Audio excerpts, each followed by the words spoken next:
Hello, November is almost finished and our lessons finished as well. We have only 2 weeks left. It's a pity that we cannot meet and have a drink together as we have done other years. But things are as they are.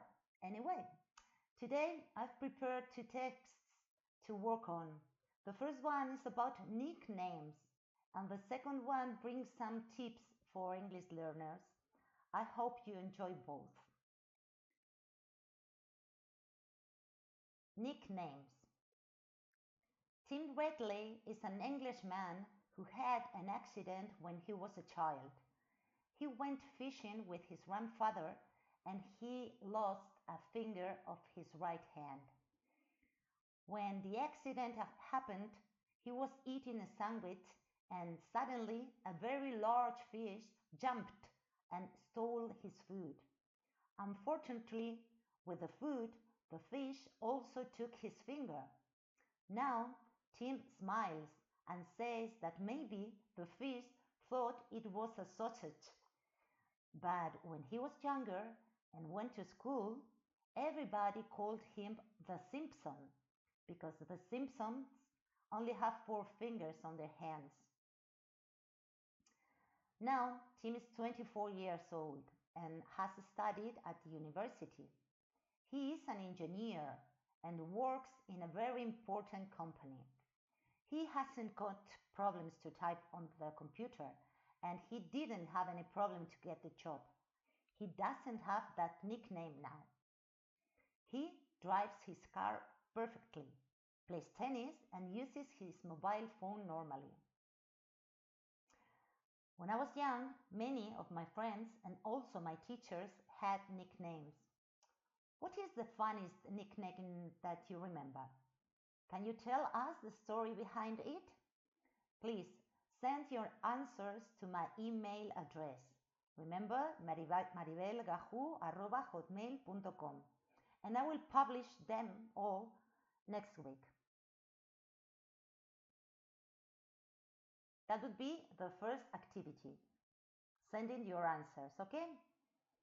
And now we have another reading text. Many studies about language learning ask the question, what makes a good language learner? There are some things that good language learners do and some things that they don't. They are some of the most here are some of the most useful suggestions from studies. First one, don't be afraid of making mistakes. People often get things wrong. Good language learners notice their mistakes and learn from them. Tip number 2. Do group activities.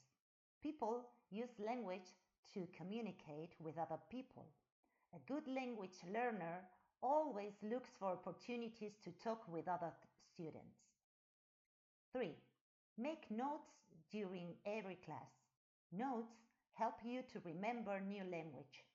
Look at your notes when you do your homework. 4. Use a dictionary. Good language learners often use dictionaries to check the meaning of words they don't know. They also make their own vocabulary lists. 5. Think in the language you are learning outside the classroom. When you are shopping or walking down the street, remember useful words and phrases. Sometimes, when you are at home, say new words to practice your pronunciation. 6. Do extra practice. Text and improve your language, reading and listening skills with self-study material. You can find a lot of this online. 7. Imagine yourself speaking in the language. Many good language learners can see and hear themselves speaking in the language. This helps their motivation. And the last one, enjoy the process. Good language learners have fun with the language. Watch a TV series or film, listen to songs, play video games, or read a book. It's never too late to become a good language learner. Okay, and here below we have some activities about the text. The first one would be find in the text words whose meaning matches the expressions below. Observe, pay attention, search, effective, helpful, make or become better, abilities, enthusiasm, start to be something. This is about pronunciation. The English TH has two possible sounds. This sound is similar to the Spanish sound D. We have this sound in the words the, this, brother. And the sound, this one, is similar to the Spanish sounds zeta. Both, think, thanks.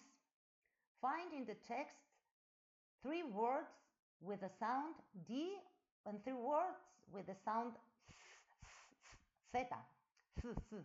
Okay? And this is the most difficult one.